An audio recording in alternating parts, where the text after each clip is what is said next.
AI lagi rame banget nih di mana-mana. Tapi pernah kepikiran gak sih gimana susahnya bikin AI itu? Nah, kali ini kita bakal bedah tantangan-tantangan sesungguhnya dalam dunia AI langsung dari sudut pandang Andrej Karpathy, salah satu orang paling jago di bidang ini.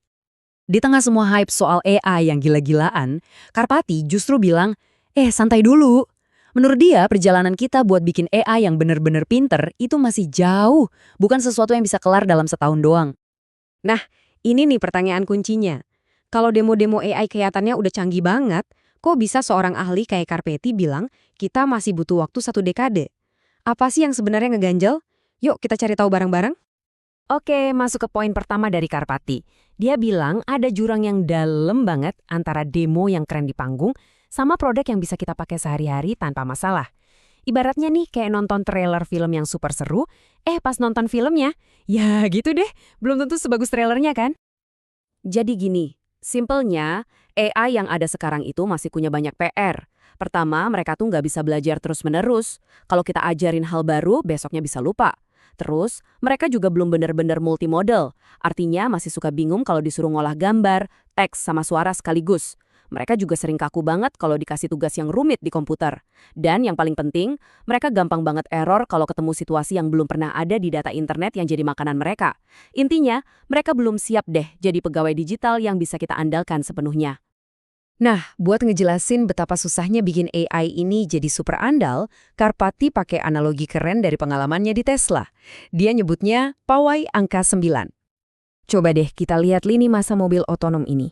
Demo pertamanya itu muncul tahun 86 loh, lama banget kan? Puluhan tahun kemudian, di 2014, Waymo pamerin demo yang kelihatannya udah sempurna. Tapi sampai sekarang aja kita masih berjuang mati-matian buat dapatin keandalan 99,9999. Ini bukti nyata kalau dari demo yang bikin kita wow sampai jadi produk yang aman buat kita naikin di jalanan, itu perjalanannya puluhan tahun, bukan setahun 2 tahun. Nah, inilah inti dari pawai angka 9 itu. Gini deh, buat mencapai keandalan 90% mungkin bisa cepat. Tapi buat naik ke 99% itu susahnya minta ampun. Apalagi ke 99,9%. Setiap nambahin angka 9 di belakang koma, itu butuh kerja keras yang gila-gilaan. Jadi, bagian tersulut dari pengembangan AI itu yang ngejar 1% terakhir itu. Supaya sistemnya benar-benar aman dan bisa kita percaya sepenuhnya. Oke, kalau bikin AI dari nol itu susah banget, kenapa kita nggak niru alam aja sih? Nah, disinilah Karpathy ngasih perspektif yang bikin kita mikir. Ternyata cara kita bangun AI itu beda banget sama cara evolusi ngebangun makhluk hidup. Perbedaannya tuh fundamental banget, coba bayangin. Evolusi itu butuh miliaran tahun buat memprogram otak hewan. Makanya seekor zebra bisa langsung lari beberapa menit setelah lahir. Nah, kalau AI, kita ngajarin mereka pakai segunung data dari internet. Hasilnya, ya jelas beda.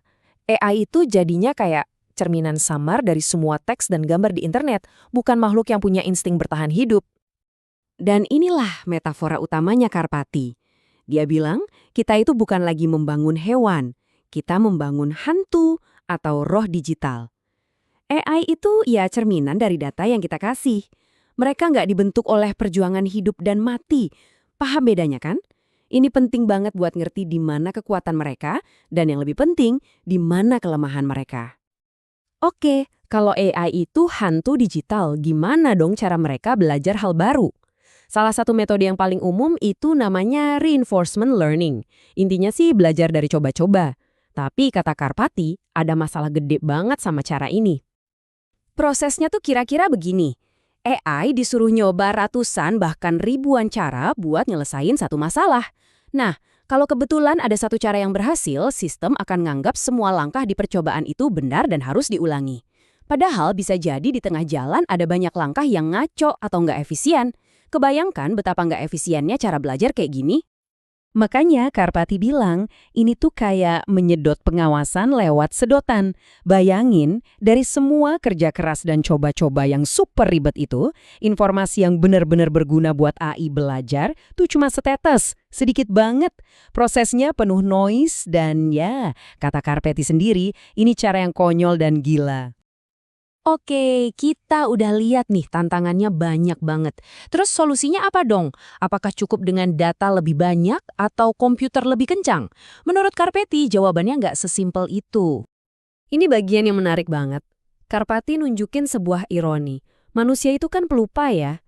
Justru karena kita pelupa, otak kita dipaksa buat cari pola dan benar-benar paham suatu konsep biar inget. Nah, AI kebalikannya. Ingatan mereka tuh sempurna. Mereka bisa hafal semua data yang pernah dilihat.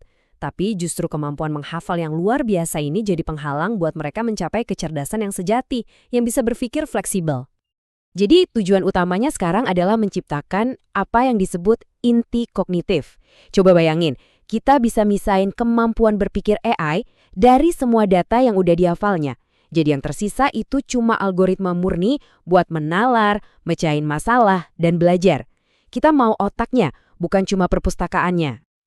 Ini yang ngebuat kita sampai di tantangan terbesarnya. Gimana caranya kita menelanjangi AI dari semua hafalannya, supaya kita bisa nemuin inti kognitifnya yang asli. Mungkin ya, masa depan AI itu bukan soal apa yang bisa kita tambahin terus-menerus, tapi justru tentang apa yang berani kita buang.